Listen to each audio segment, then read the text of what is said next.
Oh, yeah. Once you've had Rick Rack, you'll never go back. The ultimate motorcycle luggage rack solution. Forget those messy straps and bungee cords. Bikeaholics, go strapless with a Rick Rack quick attach luggage system and quality bag. Head over to lawabidingbiker.com/store and get hooked up now.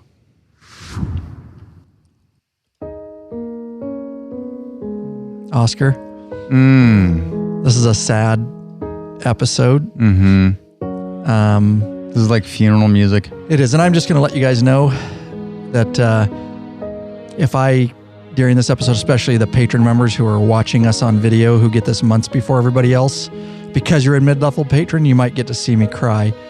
I get a little emotional. Yeah. Because... we might have to Hang on. Feel it, Oscar. Feel it. So sad without you. It's so sad without you. You're gone forever. R.I.P. 1987 to 2018. 32 model years. Oh, jeez. That was a good run. It was a good run. You did it well. Really. But you're gone. And Godspeed to the KLR. The Kawasaki KLR. It's 650. It's sad. It is, dude. We need to have a moment of silence. The song. That's what we're going to talk about today, guys. The funeral. We just had a little funeral. We're going to grief process, and then we'll probably get to it. It's gone. It's sad. It's out there over the rainbow somewhere in KLR Deathland. I may have to get up and walk away from the microphone to get some tissues. You can just deal with it as it comes. Don't shut it away. God, dude. Just let it go. I can't believe it died. I know. It was 30-some years old. Dude, it's crazy. It's amazing. Hey, Bikeaholics, 03D has a wide variety of innovative products for your Harley-Davidson and a brand new line for the all-new Honda Goldwing named Goldstrike. Top quality, affordable chrome lighting and comfort products. Zero Goldstrike are the motorcycle LED lighting innovators for CAN, bus, plug-and-play system compatibility. Head over to lawabidingbiker.com/store. Check out our full line of 03D products. That is right. Oh, we got to do it, dude. And real quick, if you're not a patron member, but you want to meet the Law Abiding Biker crew, this is one of many. We do this very few times, but we're doing it because it's Sturgis, and this is open to the public. But it's not a ride and a catered dinner or anything else like the patron members get. But nonetheless, if you just want to swing by, you want to shake our hand, we want to shake your hand, get to meet you. A majority, it's going to be a lot of us behind the scenes here at Law Abiding Biker media, including yours truly, Oscar, right there. Popeye will be there. Lurch will be there. Big Daddy, Goat, and Cowboy will be just Squid. If I'm forgetting somebody, sorry. There's going to be a bunch of us. So if you want to meet us, it's open to the public Tuesday, August 11th, 2020, during Sturgis. We'll be at the Black Hills Harley-Davidson in Rapid City, South Dakota. And Rick Rack booth from 11 to 1300 hours. That's 11 to 1 p.m. And then we'll be heading right over to the 03D booth from 1 o'clock to 3 o'clock p.m. Again, Tuesday, August 11th, 2020. We would love to meet you and shake your hand and just chat with you. And we don't know. I mean, by the time this episode comes out, it'll probably be old news, but at the time we're recording it. Oh, man. We may not be able to shake your hand. We might be in Tyvek suits. And we don't know if they're going to cancel it. Yeah, right. So if you hear this later and in 2 months and they've canceled it, well, I'm sorry. We'll have to maybe shoot for Sturgis the following year. We'll have to imagine if that happens. Imagine this is in the future, because imagine somebody listening to this in 2 months. Yeah, that's cool, actually. That's maybe pretty cool. If Sturgis gets canceled, dude, we're going to have to think of another place to ride, and we'll just have to do a ride. I never thought about that. Well, because we've already all got the dates off. And so that's a long ways into the future. I just don't see it. And flu season will be anyway. I know. I don't see it. But they canceled other biker events up to June. I know. And July. So I think that's logistics. I think we're good. I think we're good too. I think that's logistics more than anything. So there you go. If you're listening to this, which you will in a couple months, it'll probably be really close to Sturgis, and it may make sense or it may not. Who knows? That's cool. Shall we do this thing, Oscar? I think I'm going to forget my lines again, but... You have no lines? Oh, that's good then. Because you always mess them up. You took them away. Welcome back, you freaking bikeaholics. This is the podcast for the motorcycle majority, the Big MM, also known as the... 99%? Large and in charge of the motorcycle scene more than any time in history. By listening to this very podcast, by being here, you're part of what we call hashtag Oh, I didn't know that was my line. Biker Revolution. That's right, I blew guys. it. I blew it. Pretty standard. Yeah. Pretty standard for Yeah. you. We do have just one question for you before we get started. What are you waiting for, Bikeaholics? Mount up. Let me take you on another wild ass ride. Yeah. Hey, that wasn't even originally my line. That was new. Dude. Wow, I remembered that part. It's cool though. You did it, bro. Clap. You did it. I'm that guy. Like, good job. You showed up. Here's your trophy. Yeah, that's right. Yeah, participation award, bro. Participation award. Oscar in the house. Oh, yeah, I do. Always fun. Main topic, guys, we are going to get into here in just a second. All right, enough of that. We're going to get into the main topic, which is the KLR 650 is over. We're going to dive in why we think some of the things, some of the other bikes that might take its place, and whether we think Kawasaki and what they might come up with. It's just going to be an awesome biker chat. It is adventure riding related, which we're going to be doing episodes like that. I know it doesn't cater to everybody, but we found that a lot of our riders, a majority of our riders are crossover, and they would ride street, dirt, adventure, dual, anything they can get their hands on. It's the point. Amen. It's the point of the entire sport. So we're going to have an open discussion about that. That's why I brought Oscar in. We've been busy today actually doing what we're going to, no, that's the next episode. But we did work on the KLR 650 today a bit. We filmed some stuff, but we did some chain and we did some rear shock, some sag adjustment kind of stuff. There'll be another episode all about that, which is also relatable to your Harley because we actually put some 444 progressive shocks on Oscar's 13 Ultra Limited today. So we've been busy. We've been busy cranking it out. And so we'll hear in a second. This is interesting. You'll love this story. So you'll definitely not want to skip forward for this. Oh, yeah. It's not only a new free video, but it's fun. And I'm just glad Oscar's okay. I am. And he didn't go down with the KLR. That he didn't go RIP with the KLR. Oh, yeah. It's a pretty serious situation. That would have been sad. So new free video before we get into our main topic, and that is the best adventure and dual sport cell phone motorcycle mount. Of course, crash tested. Yes, you should see that video. I will put it in the show notes. lawabidingbiker.com/whatever episode this is how you can get it. You can always go to our YouTube channel, our website, whatever. But it's all about the biker gripper. It has been tested and crash tested by Oscar. It does. It's stuck. Oscar goes above and beyond for Law Abiding Biker Media. It was definitely planned. Tell this story. So I had filmed a video and it had already been out. No, it wasn't out yet. I had filmed up on the ridge a talking head of how we've tested over time, which we did once we got into adventure riding. We really wanted to see, because we had used the biker gripper for a ton of street stuff, police motorcycle courses, bikes down. We've never had lost a cell phone, even in crashes. But we really, like we do here, we wanted to make sure that this was going to meet the demands of adventure riding and off-road dual sport riding. And so I had done a talking head video explaining we have been testing it. Anyways, me and Oscar the next day, unbeknownst to him, because he's running the biker ripper. We go, yeah. I did, and I didn't even. I wasn't filming that. I was getting some footage you just didn't know because I'm always getting B-roll footage. Yeah. I was like going to ride, and of course I've always got cameras and GoPros, and I just get footage when I can. So tell this story, bro. Well, and first of all, I didn't even consider that the biker gripper wouldn't work. Like I didn't even think about that. Second of all, I didn't, but then I did, and I was like, we better make sure before. I really want to make sure, you know what I mean? We found out. Yeah, and well, you found out.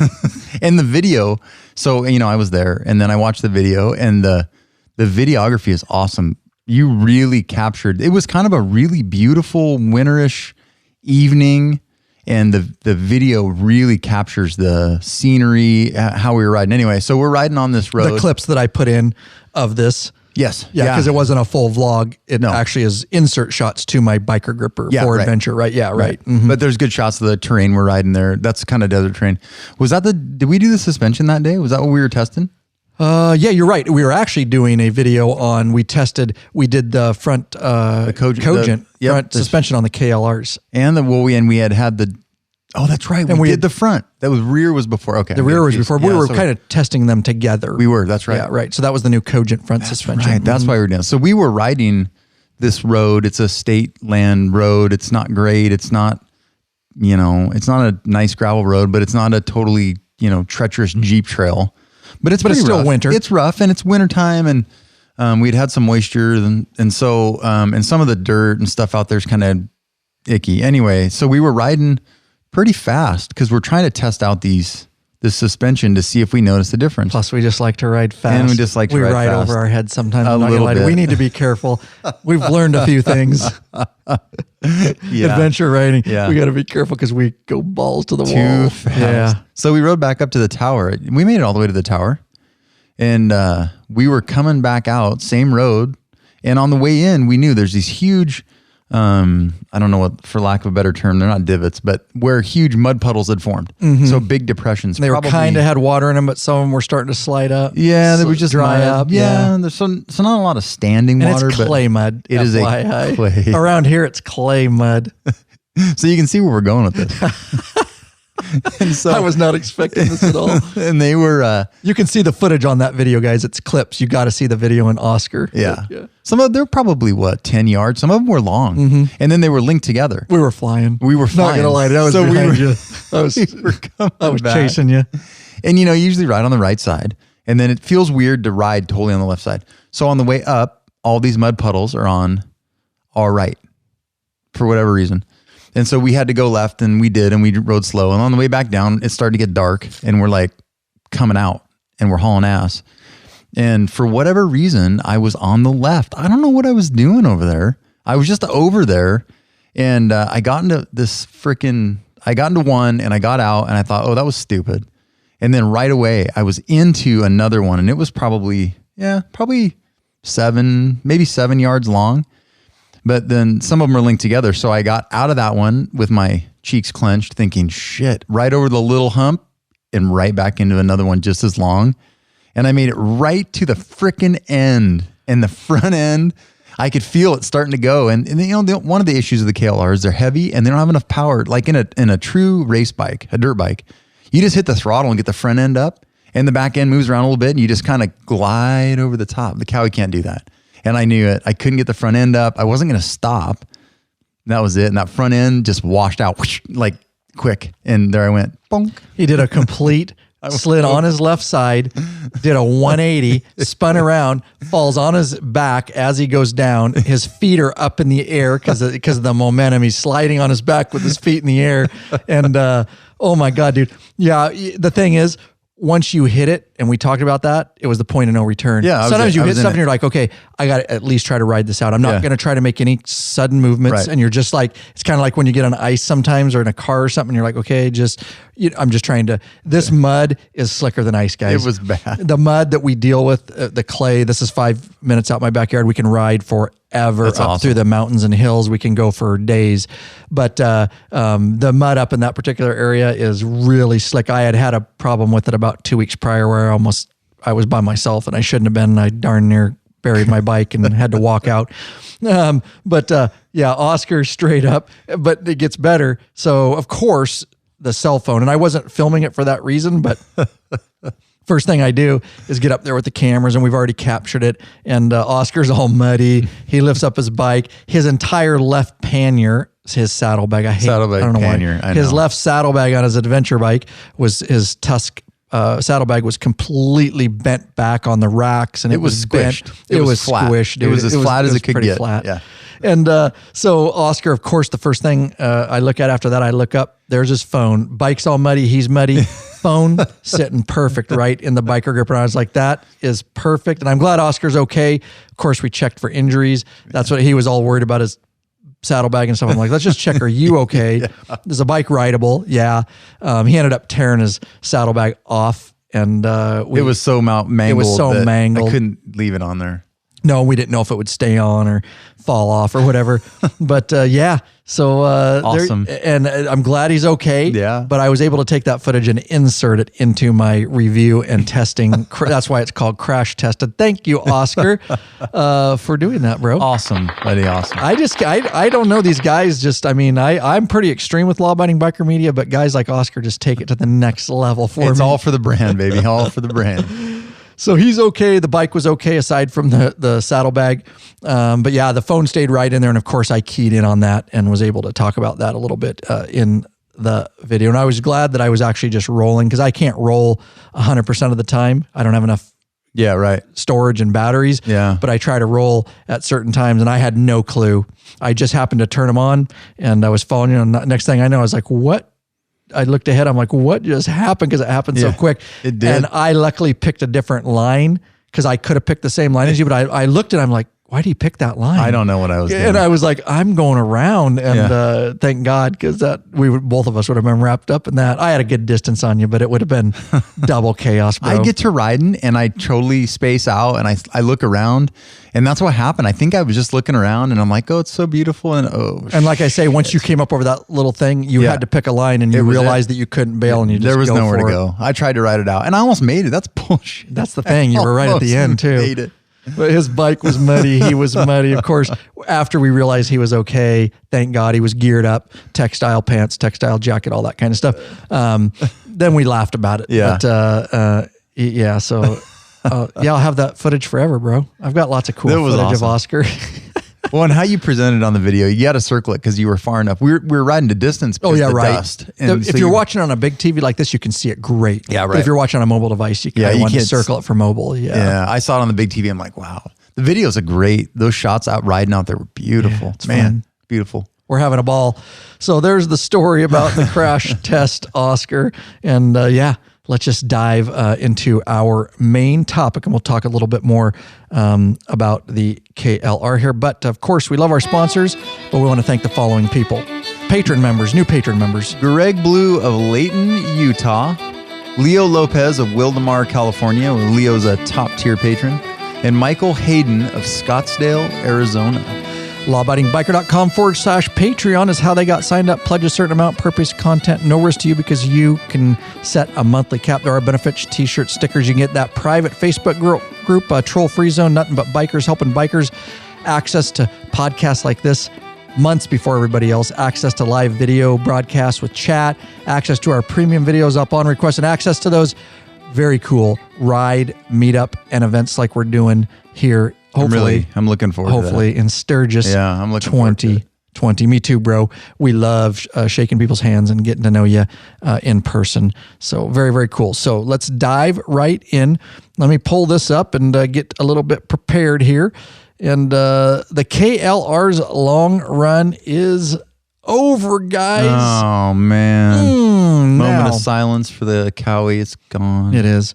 R.I.P. Godspeed. Godspeed, KLR. So, why? We're going to talk about a bunch of things here as I'm opening up my notes. And let's see. We're going to talk about, some possible replacements and what we think they're doing. And we want to actually talk about the KLR a little bit. So there you go, guys. It ran. Oscar, do you want to pick this up? We're kind of going to just blab here. I've got some notes, but I think we'll just kind of feed off each other. Oh, how this spawned, interestingly enough, that's why I put this here. So interestingly enough, this isn't new news. We're just getting to it because it's 2020 now. Yeah, right. What in the hell is going on there? So this, yellow. Look at that. Yeah, a yellow one. You don't see a lot of those. I know. I like that color. So this was a dealership, a Kawasaki dealership. Again, not brand new news, but we wanted to dive in a little bit deeper because it has been 2 years. You can still get new ones, but it's pretty far and few between. You'd have to search around to find them. Yep. You can still find them, like I found mine on Craigslist. It was brand new. It was a 2018. It only had 190 miles on it and had been ridden mostly street. I got a heck of a deal, but that was back in the fall of 2019 when we did that. We did a vlog on it, like October, I think. Yeah, it was in October. So, it's hit and miss. If you want to pick one of these bad boys up after we've did a podcast on it, we've talked about it. It's got its pluses and minuses like all adventure bikes, but nonetheless, this spawned out of people started finding out about it in late September 2018, and a dealership, Honda, Yamaha, Kawasaki, Polaris dealership, doing everything. I forget exactly where they were located, but they posted and said it's a sad day for dual sport enthusiasts. Kawasaki announced today that after 31 years of production, 32 years, whatever, they have discontinued the legendary KLR 650. Damn. And this post they did, this is our last KLR 650 in stock. So they must be a big dealership. They must move some bikes. Yeah. I don't know. Let's look at the, should we look at Kawasaki dealership? Yeah. Let's look at a website here and see if they even have them in stock anymore as of 2020. I haven't checked. So let's look. Motorcycles. I bought mine in 19 and they had some on the floor. But yours was used. Oh, they had some on the floor? Yeah, they had some on the floor. Okay, so let's look. Do you see it? Oh, KLR. KLR. It's in there still. Right here? But let's see if they're we can. 18s. Yeah, they're 18s. So they're still selling them. Do they have a thing where you can check for availability at a dealership? View specs and details. Because their main Kawasaki website is showing it. Let me know if you see something where it says check, for availability. I mean, it's still on their site, so they have dealerships that have it. Otherwise, they would take it off the site, right? Yeah, you'd have to go to ours, or like our local dealership, and see if they had any. Well, sometimes the websites like Harley, you can say, and it'll take me to the local dealer. Yes, take me to local dealer or something like that. So let me view specs and details and see if we can go there. If not, we'll can this little idea here. But brochure, estimated payment, request a quote. Ooh. Request a quote, huh? Oh, see dealer inventory. See what I mean? Yeah. Right here, see dealer inventory. So we're not going to get deep into this, but I just wanted to check in case you guys are interested in a brand new one. What's the brand new one going for? I missed the price. I'd have to go back. But 60. Well, the non-camo was like 66 something. So it says 0 dealers near me have it in stock. So let's do a enter city, state, or zip. That's a 100-mile range. Whoops. That is near me. So I don't know. We're not going to dive in too deep here and find out who has them and who doesn't, but there's none. Oh, 2 dealers near you within 100 miles have it in stock. So let's push on the dealers. So Premier Power Sport Kawasaki, which is out of, Yakima has them. Yeah, I was just looking. And Enumclaw, which is on the west side of the state from us over in Enumclaw, Washington. Interesting. So in stock. So you still can, guys. If you've ever thought that it's not going to last, I can't believe there's still a couple in stock from 20 and it's 2020 now. If you want to pick up, they're going to come less and less on Craigslist because people are going to hang on to them too. Yeah, especially now they're totally discontinued. Totally. And you can pick one up for $66.99, a 2018 brand new KLR 650, $66.99. Yeah, if you've ever toyed with it and you can come up with the money, it's going to last you a long time. You're just not going to be able to get them, and they're going to become far and few between on Craigslist and eBay and other places like that. So that's how popular that bike is. It may have died in 2018, but it's not dead. And it's at Premier, it's on sale. $61.99. Oh, yeah, that's a brand new bike, the non-camo all black version. Nice, dude. So here in Yakima, it's the all black non-camo, just like the one you have. $61.99.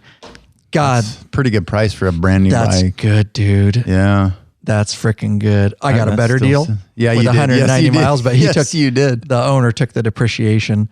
So this bike, like we said, ran from 1987 to 2018, whatever the math is on that, 31, 32 years, something 30 like plus that. years. 30 plus years. Pretty amazing. I venture to say there's never been another adventure bike that's done that run. No. Dual sport adventure, whatever, you can make it into more of an adventure, or you can just run it like I did at first. Dual sport. Now I've added some stuff to make it more adventure. Yeah, but off the showroom floor, dual sport. Maybe the XR, because the XR what? What are you getting into? The Honda XR. What about it? Oh, that went that long? Oh, we could be wrong. The XR started in the 83 or 82, but I don't know if But it's not more. It's kind of a little bit different. It's more of a dirt bike. And so I don't know. I get it. I'm not saying a bike. I'm saying a bike in its class. I don't know that there's any true bikes in its class. I know. That's really its own thing.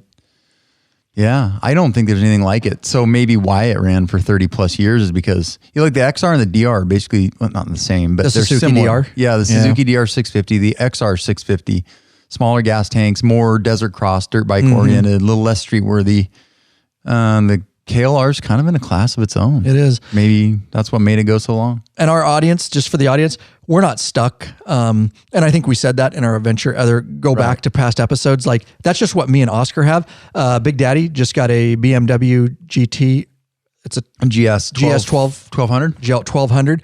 Everybody knows that bike. We're going to talk about it later. Lurch is really interested in a KTM, and I am too, but it was too expensive.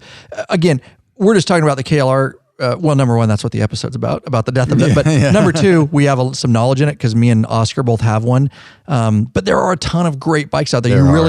We're not going to get into it. You need to pick the bike that's best for you based on your riding and what you want to do. Go back to our past episodes. We get in depth about that. But I get a lot of emails here and there, and people, just like Harley and just like guns and just like everything. Yeah, everybody's got an opinion. They all stink, right? Yep, right. So you get some emails, dude, you have KTM is so much better than KLR. You're right. It's also 15 grand. Yeah. And it is better in some ways, but honestly, I can argue that the KLR is better in some ways.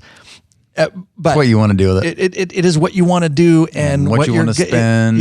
We're not going to get into that. I love the KTM. I love the BMWs. I love the Africa Twin. So again, we're just specifically talking about the KLR in this episode, but it's funny. You get emails or comments and you're like, no, everybody's like, there's the best. It probably is the best for you. That's why you picked it. Yeah, exactly. Yeah. So, and it fit your budget and your riding and your environment. And all right, we can go down that rabbit hole. We already did. All right, we're done. Let's get out of here. Why'd they get rid of the KLR? Why? You tell me, because I'm actually highly interested in your opinion. And we've talked a little bit about this in the past, but tell me why. Tell me why. I did not come up with this on my own. Tell me lies. All right, good. You just got me. I was on the 80s music. Disconnect there for a minute. You know what song I was singing? Tell me lies. Tell me sweet little lies. Tell me lies. Our singing did not get complimented the last time I did that on the live, one of the live chat. We suck. This is not a new idea, but one of the things that I read being floated about the KLR 650, among other motorcycles, is the emissions. And there's been a ton of pressure. So if you follow like diesel equipment, now off-road diesel, big heavy equipment has got emissions. So your Kubota tractors and stuff, you went out and bought a 2020, say Kubota or John Deere, it's probably going to have emission systems on it. Maybe not DEF fluid or whatever, but it's going to have some emissions controls. All that off-road stuff used to be exempt from emissions controls. So it's bullshit. Well, bullshit that they have to have them. I mean, but some of those big like earth movers are running, like 12 to 20 hours a day. And it's probably necessary. I just like to say bullshit. I just like to be a redneck. Like with carburation and stuff, and with O2 sensors, you can really control emissions, and you can't do that with a carburetor. It has to have a computer. I mean, you can measure with a carburetor, you can take a sniffer that the dealerships used to use and plug it in the tailpipe and find out where the rich and lean areas are, but it's not self-adjusting. Mm-hmm, so it may run lean at high altitudes and rich at low altitudes or whatever. It's just, I think that's probably the non-conspiracy theory in me. That's probably why the Kawai's gone away. And I was looking at their website, and they've got fuel-injected KLXs out there. So that's kind of cool. Fuel-injected KLX 250. A little Kawi, the KLX, right? Yeah. Yep. Little tiny trail bike that's fuel-injected. So if they can fuel-inject the KLX 250, then they can probably fuel inject the KLR. And what else died from emissions? I mean, Harley faced emission standards. They're facing emissions problems with, switching out exhaust and intakes and stuff. And so that's probably why is the emissions. That's bullshit though. It's stupid. I know it's totally stupid. I say this because, and I agree with you, that's probably part of it. But tell me this, they still make the Suzuki DR 650, right? It's still carbureted. Right. And they still have a 2020 model, right? They do. So I wonder if they're And I don't get why, and a lot of people say that, they had to kill the carburetor, but other companies aren't. So I don't understand. Is it because... I don't know.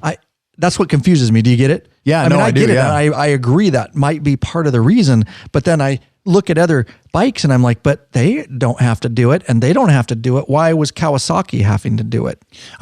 Maybe they didn't have to.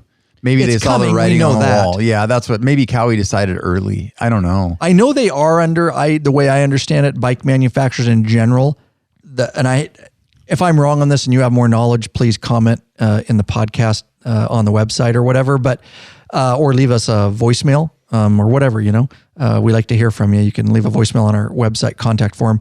But I think they have a grace period where they were told by the federal government that you have X amount of years to phase by this hard date. Everybody's fuel injected. You can't after a certain date. I don't know what it is.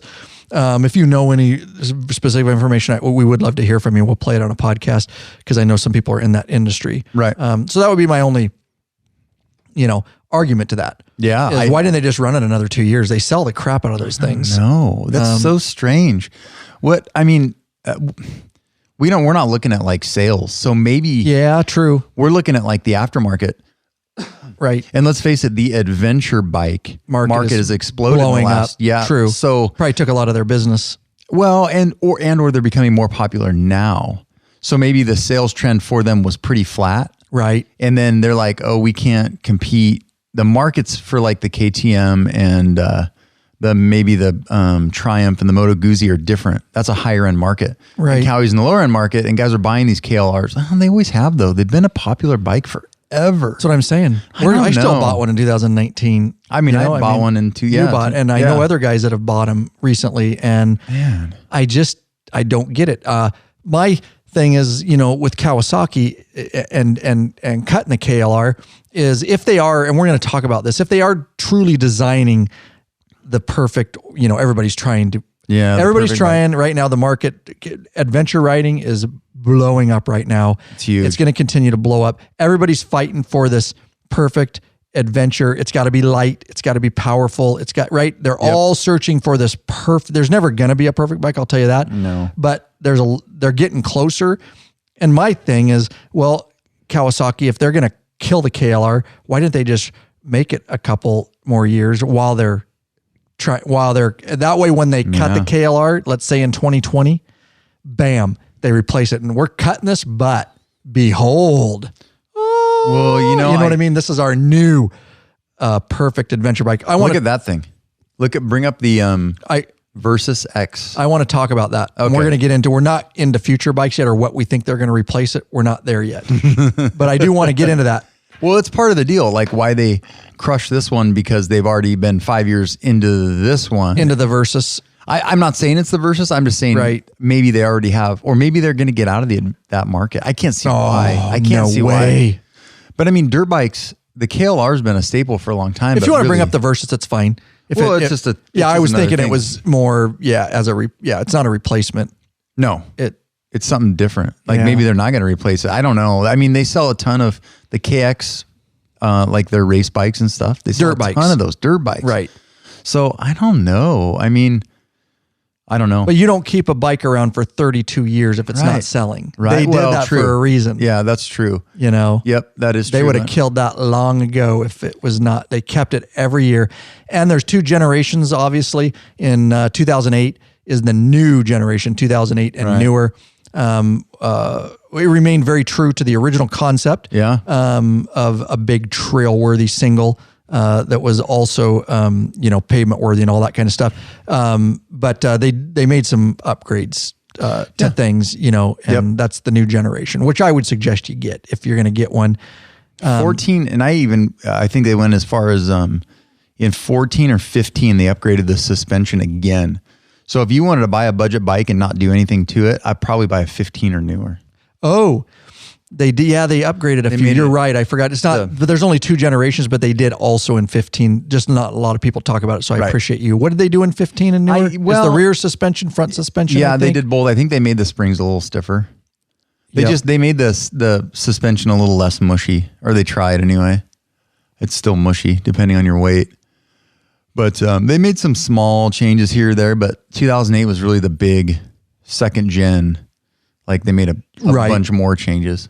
It's kind of like the 2014 Harley and on the Rushmore project. They completely changed a lot of stuff. So the interesting thing, obviously the KLR, and again, we're just talking about it. We're not saying it's the best, but this thing was considered for so long as, the perfect bulletproof, do anything adventure bike. So and here's the interesting part, which we've talked about in the past, is there is a plethora of aftermarket parts, used OEM parts, factory replacement parts, always available, still available. You can deck this bike out, which I've done. Yeah. Really. And Oscar's done a lot of it too.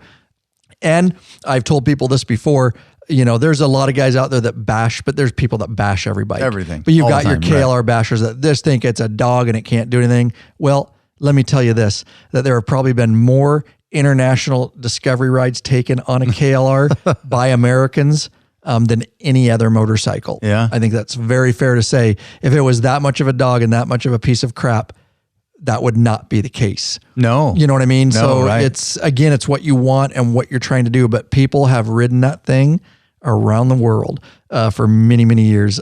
And so, yeah, if you ask somebody, back, especially before the boom of new adventure bikes and stuff, if you want to take it around the globe, ask people, half of your answers would involve those three magic letters, right? KLR they'd be like, get a KLR if that's what you want to do. Load that son of a bitch up with all the gear you can, make a few mods, throw new rear suspension, new front suspension, throw some saddlebags on, a tank bag, make sure you replace the doohickey and put a new shifter and pegs on it, and you've got a bike that is ready to rock and roll and very reliable. And that's the thing.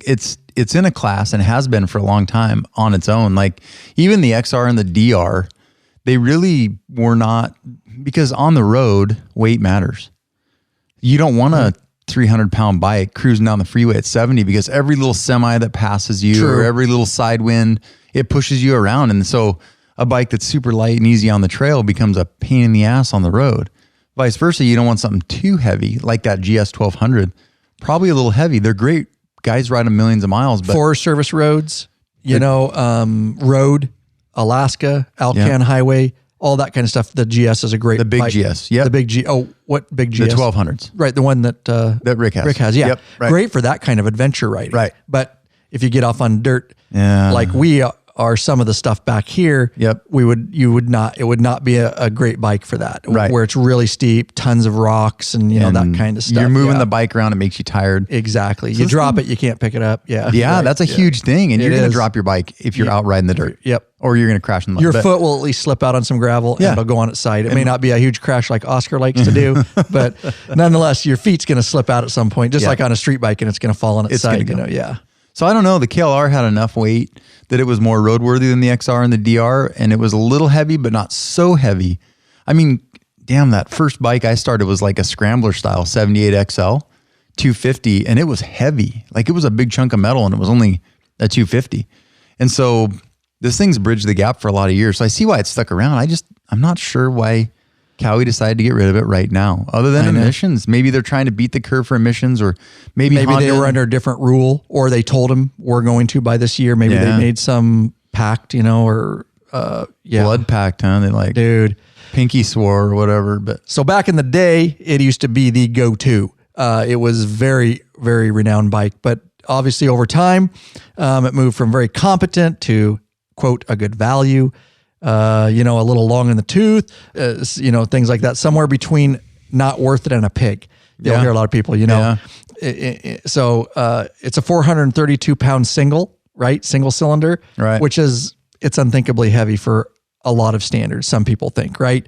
Again, like you say, it has its benefits. That's why it's great on street too. So a lot of this is opinion that I'm going over. Right. It's not so much that obviously the KLR over time stopped being a good bike. It's just that younger designs were offering more power and less weight for similar money. Right. But they may not be as good on the road and stuff like that. So it's all stuff, that you kind of got to take into account.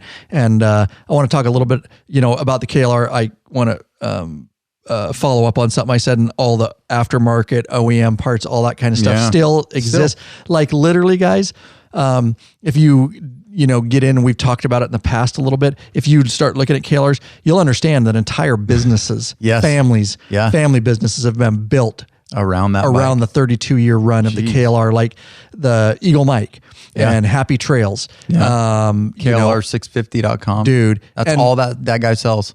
Yep. KLR 650 parts. KLR 650, and we've ordered stuff. You literally can, I'm not kidding. Even it's probably got more stuff than Harleys have. Like it's insane, guys. Way cheaper. Yeah. Well said there, bro. Well said there. And that's going to remain because there's so many parts. This is not going to, there's so many parts because they didn't know they were going to kill it. And, a lot of these businesses are moving into, they do other dirt bike stuff too. But I'm just telling you that I've seen guys with they come out with a new KTM and it's the brand, there's like no parts you can get for aftermarket. Like you got to wait. I can get dashes and windshields and this and that. And I mean, and I have a selection of 100 different types of things to get for it. It's just, it's hard to wade through it all. It is when you're, so much stuff, it's just dude. insane, guys. So if you want a bike that you can deck out, and like we said, we're not saying it's the best bike, please, please, please. I would love the KTM. I just don't want to spend $15,000. We'll talk about that in a minute. But I love my KLR right now. Maybe in a couple of years, I'll want that KTM. I just, right now the KLR serves me really well. You buy it for that, your brand new 6,100, 6,200, you dump $1,500 into it. You do the work yourself in your shop. Bam. You have a legit worthy bike that's going to last you for a long, long time and be very reliable with those modifications. So, hey, Bikeaholics, searching for new and exciting motorcycle products? Zero 3D has a products you dream about for your bike. Check out their wide variety of innovative products for Harley-Davidson and Honda Goldwing motorcycles. Zero 3D's got your back with chrome and black parts, lighting, and other comfort products. No modifying, cutting, grinding, or welding, Oscar, for an easy installation. That equals less time installing, more time riding. Zero 3D has a design team of riders with over 40 years experience with a passion for design and innovation. Zero Gold Strike are the motorcycle LED lighting innovators for CAN bus plug-and-play system compatibility. They pride themselves on great customer service. Got a question? Get in touch with them. Yep. Email sales@zero3d.com. Give them a call, 715-808-0027. Check out your local Harley or Honda dealership. Ask for those Zero or Gold Strike parts. A new leader has emerged, Bikeaholics. Check out Zero 3D's custom line of Gold Strike products for the all-new Honda Gold Wings. Better yet, help support us right here. Head over to thelawabidingbiker.com/store. Check out our full line of Zero 3D products. There you go, guys. And don't forget, we will be at their booth. Meet and greet. That's going to be for fun. A couple hours. Sturgis, Black Hills, Harley-Davidson. We told you up front. All right, let's dive back in to the KLR 650 and the death. So there's a few other reasons too. The KLR isn't sold in Europe, which is interesting. It doesn't meet emission laws there, which follows up on the emissions we were talking about. It's also not fitted with ABS. Another blockade basically to moving units on their side of the pond. It still proudly wears a CVK40 carb too, which ain't helping the tailpipe test, which we discussed a little bit. I'm just kind of following up on some of the things that we may have missed. That reduces the number of potential customers for a big thumper, which is what that big bike with the single cylinder, Oscar? Is that why they call it a thumper? Big thumper, big single cylinder. What are you reading? I was looking at the XR to make sure it's not fuel injected. Okay, cool. So Kawasaki, like almost all auto manufacturers and many motorcycle producers, also probably they say maybe want to limit the number of drivetrains they produce by using fewer power plants configured in different ways to offer many motorcycles with different characteristics to reduce inventory and production costs. The 650 KLR specific made all more injurious by not being a worldwide model. So if that makes sense, trying to cut down how many different versions of, like they say with drivetrains and things like that, that's kind of a more in-depth company look at that. So there is a chart. So it's estimated. It's Wattman from Wattman.com shows production spiked with the redesign in 2008, but has dwindled recently. Is what they say, which would be consistent with what you just talked about. Right. Why is it doing that? We don't know. Sales figures aren't exactly handed out, but Wattman, maker of the Thermobob. What is the Thermobob? It's a cooling thing. It has to do with your radiator. Some of the KLRs had problems with it. Okay. Overheating quite a bit. And I've seen this. It's $129. I looked. I don't think ours need it. I think that was one of the upgrades in 14 or 13 as they improved the cooling system. But I think 08 to 12, I'm talking out of my ass right now, but I did some reading on Thermobob. I'm pretty sure we don't need it, but it was a fix to a problem with the Cowies with overheating. I had seen it before. Anyways, this chart comes from that company, Thermobob. They have a convincing chart of annual production estimates on KLR based on a frame and engine numbers. If it's close, then it tells the story of a motorcycle suffering the same problem many Harley-Davidson models have, since there's no real performance difference between years and no heavy discounting, which we kind of saw there is some heavy discounting going on. The huge supply of clean, cheap, used KLRs kills the market for new ones. Very interesting. So it certainly, all those things are factors that that we consider when we talk about the question which we asked up front, why the KLR is dying. So with that said, anything else on kind of the history of the KLR? There's been just a plethora of tests and parts, and certainly it's all kinds of stuff. Like we say, now's the time. And me and Oscar are going to ride these. I don't plan on even remotely thinking about getting a new bike. I've put a lot of time and effort into this one, and I'm just going to ride it for a couple seasons. It's fun to ride. I really enjoy it. I really puts do a big enjoy smile on my face. It really does. I really enjoy riding it. Me and Oscar smile ear to ear like today. It's such a beautiful day. Oh man! And hopefully we'll get to ride soon again. Yeah. And just the few rides we've taken here in the winter, a lot of the gates are closed and stuff. But we're going to go far on them. And I don't see why not. We're doing some serious riding on them, and we've learned a lot. Yeah, doing all these projects, we've learned a lot more about suspension, which we're going to do an episode on. Yeah. And so, let's talk a little bit. And why don't you go? I've done a lot of talking, dude. You need to jump in. I'm just listening because. And tell me about some speculation. Like, do we think that? Let's take a turn. Do we think that now that they've been dead for 2 years, still a few models on the floor, but do we think behind the scenes Kawasaki is working on a new bike? And let's do this.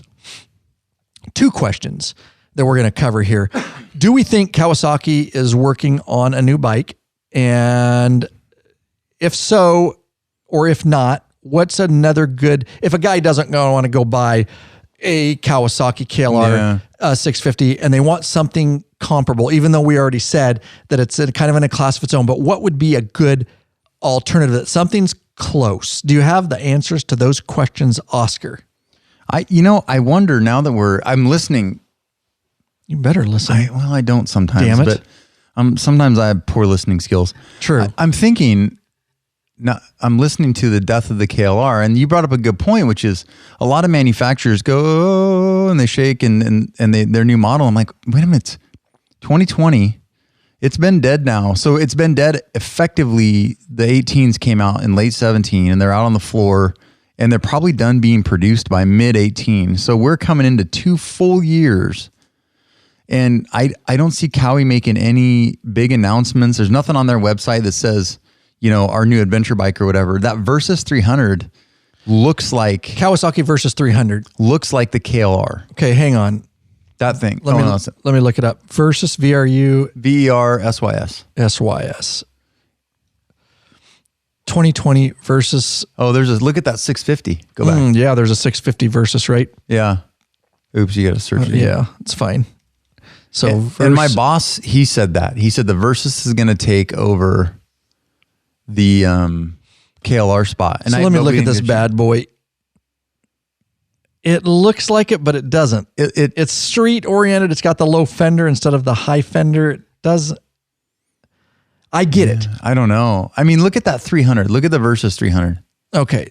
Let me look at the Versus 300. The 600 looks more streetish. Let me do this. Let's go Kawasaki.com. We're going to pull up 2 windows here so we can go back and forth. Does that make sense? Yep. All right. So Versus, and you want to do the 300 ABS. ABS.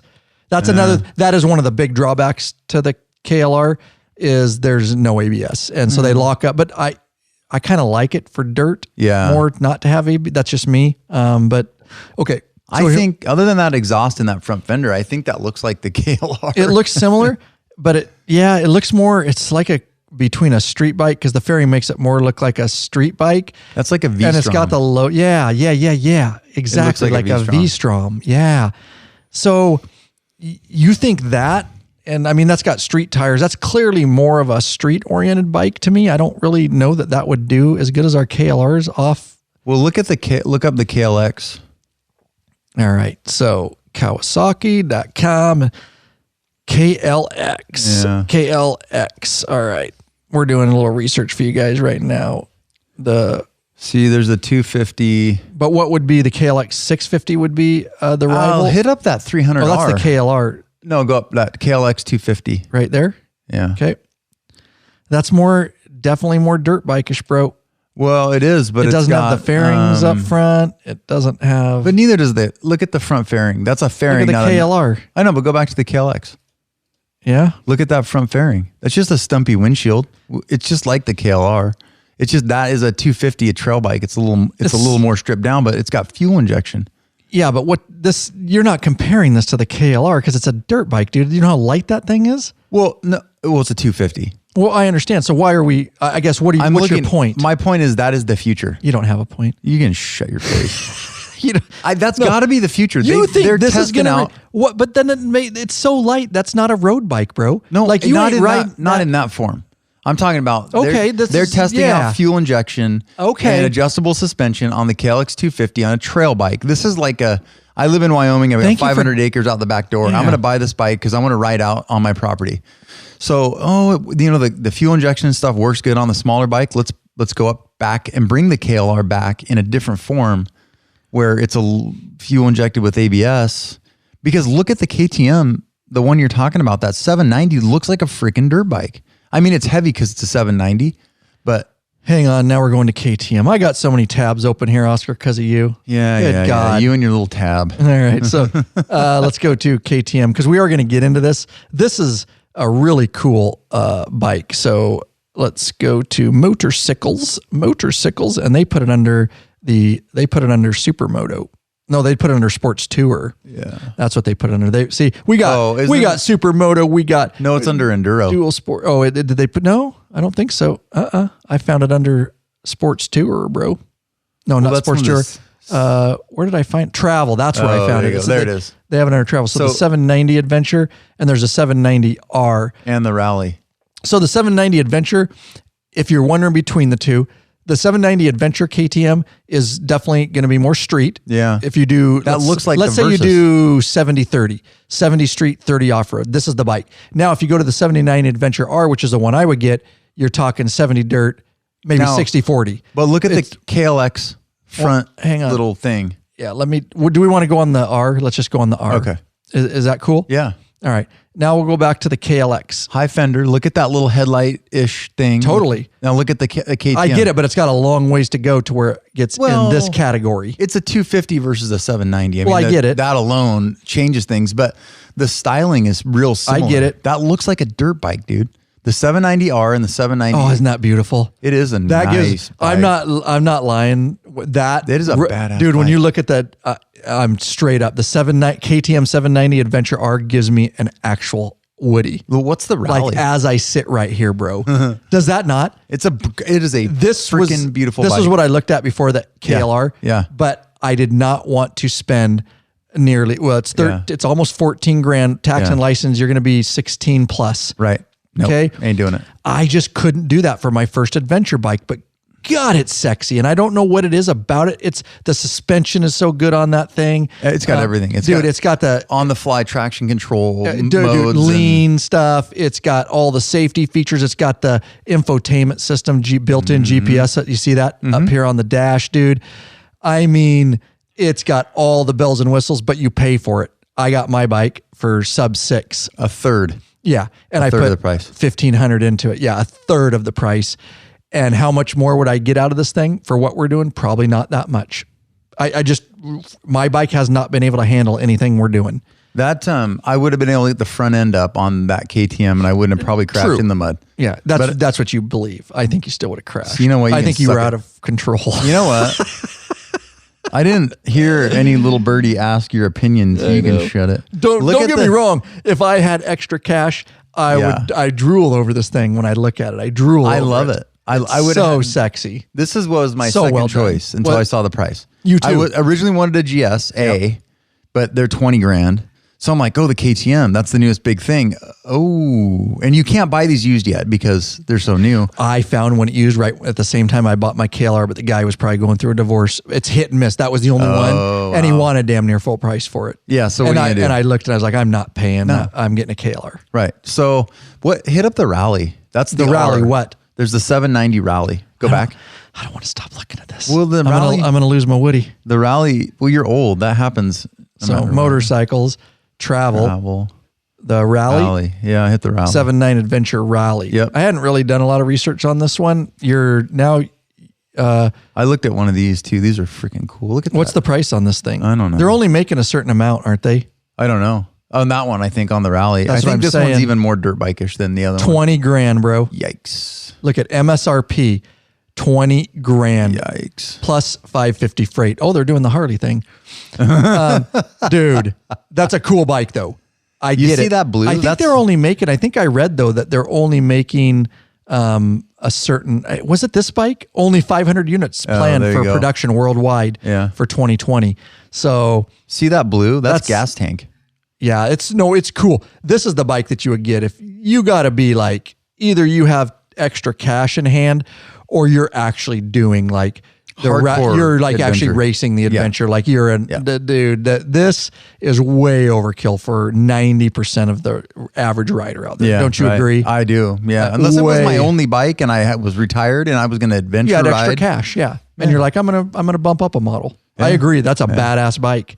So, but look how dirt bike it looks. It doesn't look No, that's what I'm saying. so. But so does the KLR. The KLR, It's got the high fender. It's dirt bike. Right. It looks like a dirt bike. And that's what I'm getting at is they need to make this KLR like this.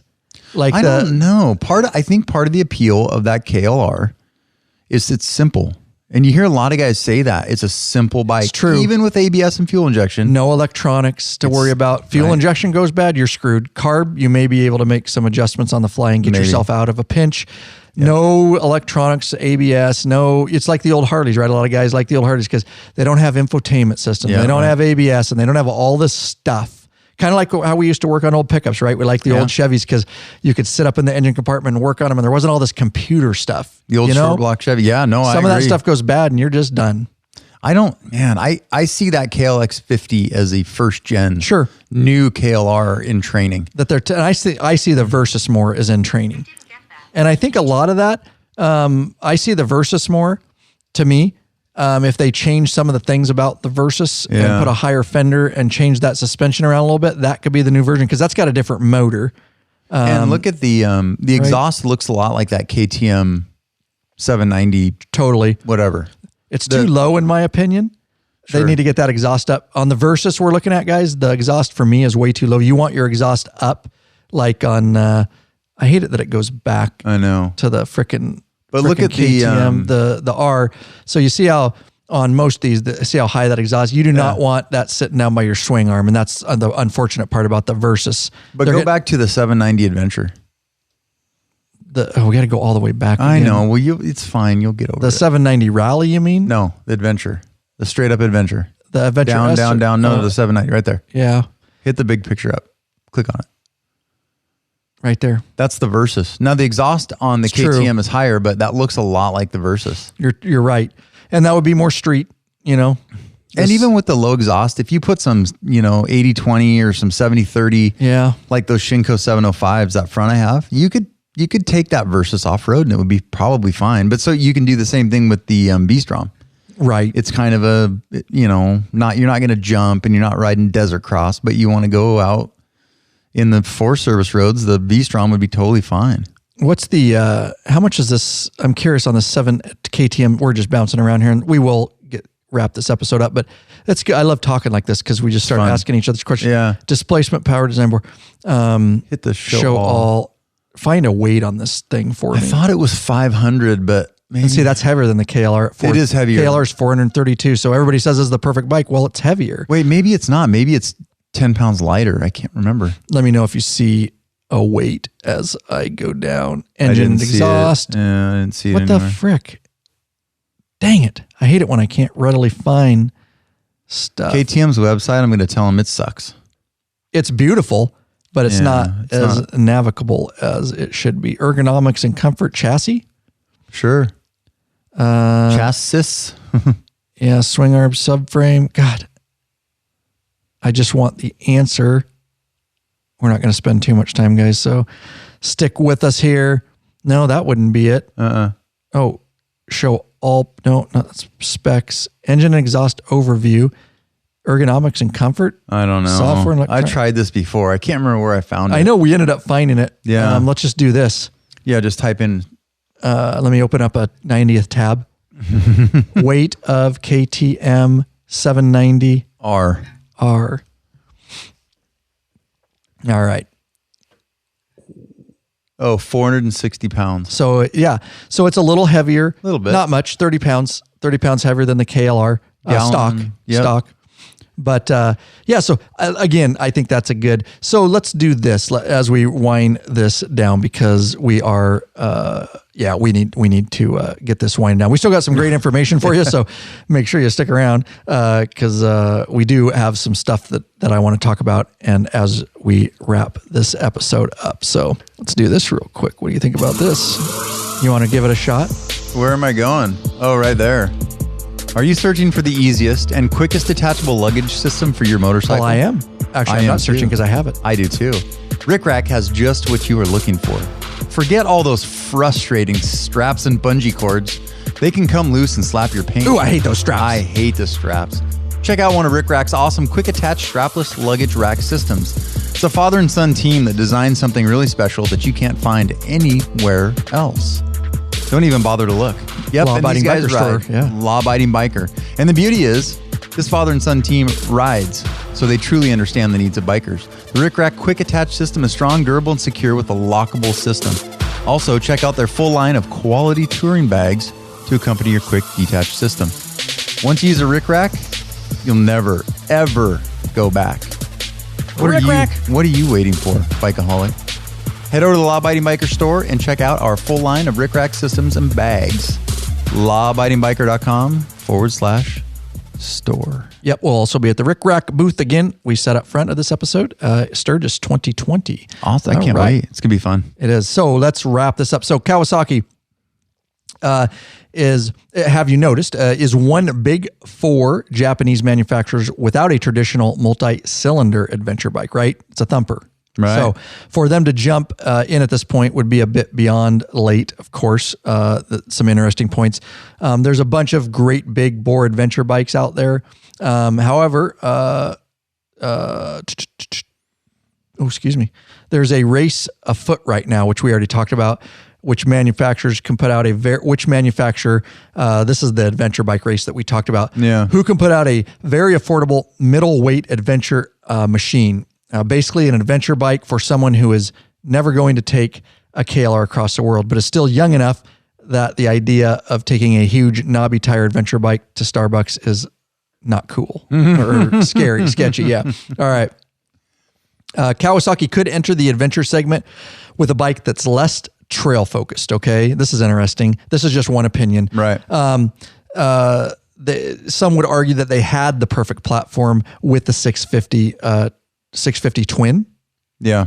Found in the Z650, Ninja 650, and Versus 650. The Versus is actually not far off from what the bike could be. And we've talked about this a little bit. Take that Versus, give it beefier suspension, which we talked about, another 4 inches of travel at both ends for a total of 10 inches of travel. The KLR's got 7.3 inches of suspension travel. So toss the cast wheels, give a new bike a 17-inch edge spoked rear wheel, 21-inch unit up front, put knobby rubber tires on it, and you're done. So that's interesting because I can see that with the Versus. Yeah, right. And absolutely. they've kind of got a platform there. They can just turn it more adventure, dirtish, dual sportish, so to speak. So for starts, the bike would probably be sold profitably if they did this, about $9,000. I don't think we're going to see a bike. They're going to be more in line with everybody else. Yeah. Still 11 to 15 or whatever. They still could beat like the KTM and stuff. Yeah. With pricing, it would allow Kawasaki, to kind of convert into that platform basically. Let's see what else. 2 years they haven't announced anything, so I don't know. Oh, it would also be a motorcycle that weighed about 25 pounds more than the KLR. That's not bad. So around the 460, we're right with the KTM 790R now, right?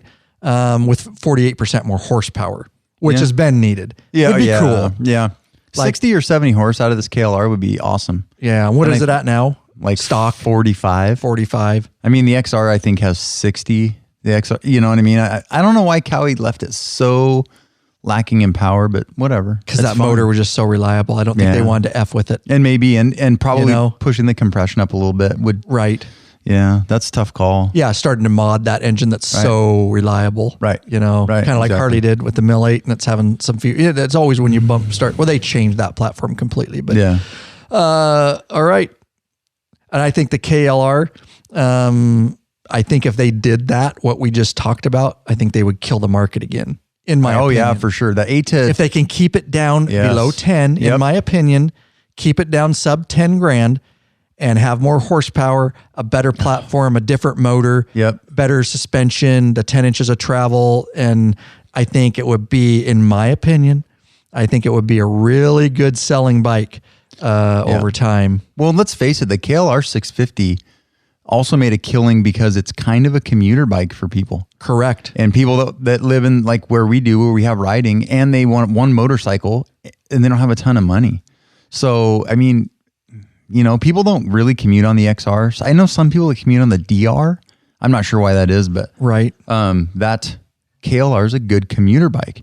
So the Versus platform makes it still a good commuter bike, and under 10 grand means it reaches a broader market. Yes. Beginners, people who don't have quite as much money, or people who are on a limited income, like retired guys that want to ride still. Right. Yeah. Who's somebody texting you? I don't. This stupid watch gives me all kinds of crap. I kind of want to go back to a regular watch. Well, you can turn all that off. I don't get very many. Yeah, you just got to cut down your notifications on there. I can barely function with this watch. I don't know. But yeah, there you go, guys. Any last thoughts on this subject? When your prediction on when Kawasaki is going to drop their first adventure bike that we've talked about that's going to compete in this market of light, powerful, what are they waiting for? I don't know. Maybe they're not going to come back into it, but I don't know what they're waiting for. It's already been 2 years. You think they would actually not throw a bike like everybody else is trying to throw in this market? Well, no, how foolish would that be? Suzuki's V-Strom. That's interesting. Suzuki hasn't either. They're although they're still selling their DRZ 650, right? Yeah, but it's not real popular. No, it's not, but they still sell them. And that's another, I wonder when they started making that bike, because that's another. It's been around a long, just like the XR. Just like, right. And like the KLR too, but. Who are we missing? Kawi, Honda, Suzuki. What's the other one? Yamaha. And I don't even know that Yamaha's had several, never a thumper. Always more bike. Dirt oriented. The XTs and stuff. Yeah, right. They have that Fat Cat trail bike and stuff. It makes me wonder if the 4 Japanese companies are not going to get into the adventure bike deal. Because what does Honda doesn't have anything either. So the Africa Twin, I guess. Right, Honda Africa Twin, heavier bike. Big bike, yeah. Definitely. But like the GS, right? Yeah. GS 1200, it's more the on-road. It's definitely for more on-road, but you can do some off-road. The Africa Twin's lighter than, It's so only it's at 1,000. Yeah. So it's somewhere heavier than the KLR, but quite a bit lighter than the How many pounds GSAs. is the Africa Twin? I think it's only 5.5. I don't even know if it's 600. Okay. Interesting. So who do you think is, if let's just say this, and then we're going to wrap it up. This is a cool deal. So if the 4 big Japanese don't get into this game and they're just backing out and they're going to stick to dirt mostly. Yeah. And their street bike, they're not going to do something in between basically. Yeah. Who's your top companies that are going to compete? KTM. Who else? Triumph hasn't really gone all in on it yet. I know. What about, I read something, what about the Moto Guzzi? Well, the Moto Guzzi, they're big. Does Moto Guzzi have a smaller style? I don't know. They're not real big here, Moto Guzzi. In fact, they don't even have any dealerships in the greater Central Washington area. I just hear them there and there. I'll be upfront. I don't know much about them at all, the Moto Guzzis, but here's their official website. And then we're going to see, I think Husqvarna, they've been staying mostly Husky, dirt, yeah. But they make those, you convert a dirt bike to a street bike kind of thing. V85, that's like a scrambler? I don't know. I don't know either. I don't know if we're prepared to talk about Moto Guzzi too much. Right now, BMW and KTM are That's their adventure bike. Look at that though. Oh, V85 TT Adventure coming in at 13 grand. Again, I don't know a ton about it. Interesting looking bikes. But they might be in it, I guess, a little bit. Is that a triple? Look at it's at least a I know. V. Look at that engine sticking out of there. Again, we are so not prepared to talk about this, but it's got built-in adventure, GPS or electronic stuff. We'll have to do some more. We'll have to do like a part 2 of this. Part 2 and look into that a little bit more. But we got to wind this down. But KTM. will be in there. Who else? BMW. They're still cranking out the GS and the GSAs, and which are bigger though. Smaller version. No, they're just not in the class of the KTM 790, right? Yeah. Oh yeah. They're making a 750. That's right. You're that right. 850 is not far off in weight and power. The GS, and I haven't looked at a lot of those.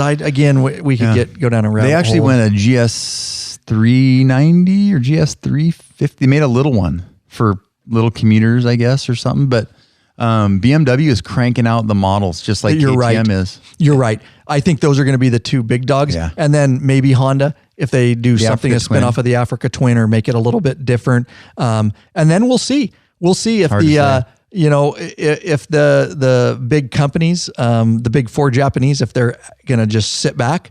I don't know. It just seems like it's a biggest market right now, and you could make a lot of money. Yeah. And if KTM and BMW still going at it, maybe they'll just corner the market. And we've got Harley trying to come into the game too. Let's not forget with the Pan America, but I haven't seen it out close to the KLR. It's a big, heavy. It's more. It would be more in line with the GS. Yeah, the 1200s. It would be more that type of riding. It's really hard to. This class is very unique. Yeah. But I think it's the most popular class. You're right. Right now, as far as growth, because a bunch of us grew up on dirt bikes.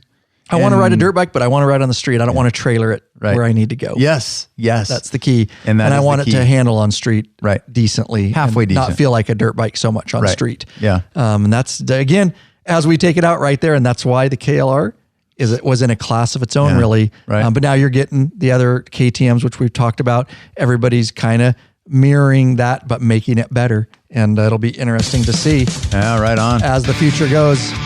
I predict as we go out here, Kawasaki behind the scenes is working hard. They have to be on a replacement. My prediction is by 2021, Kawasaki, maybe it will be a 2021 bike, but they'll drop it on us end of 2020 or summer of 2020. Nice. They're going to drop their new replacement. It won't be called a KLR, I don't think. I think the Versus then.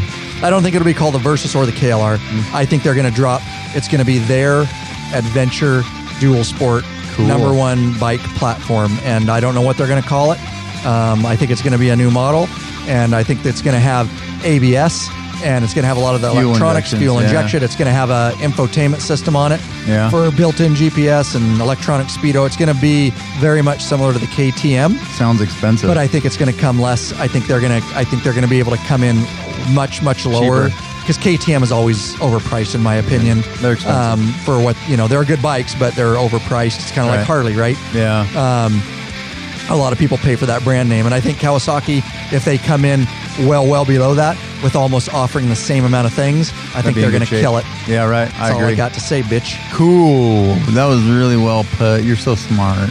We got some burgers to eat before we do our next episode. I love burgers. And if this obviously comes out in a couple months, we're having it delivered here because we're right in the midst of the coronavirus thing going on. Restaurants are shut down. So, but Grubhub and all the other services, Uber Eats, because of the pandemic right now, they're delivering for free. And we're sitting actually too close. I should be back there like 4 more feet. I told you we're just not kissing today. Oh, bro. Yeah, no kissing. Just not kissing. All right, guys, we appreciate all your support. Everything you do here for us here at Law Abiding Biker Media, shopping in the store and using our affiliate banners page and all that kind of stuff. With that said, I'm done. I've talked a lot, and I got a whole nother episode to do. So you got to save some energy for later. Hope many of you out here who may be only street right now appreciate us diving in, and sprinkling in adventure riding stuff. And I know a lot of you do, and I see a lot of the posts. So we appreciate it. We love the entire sport of motorcycling. Love motorcycles. We're not getting rid of our Harleys. We're not going anywhere. We love street. But I don't want to limit myself in only riding street when I love riding dirt too. Amen, brother.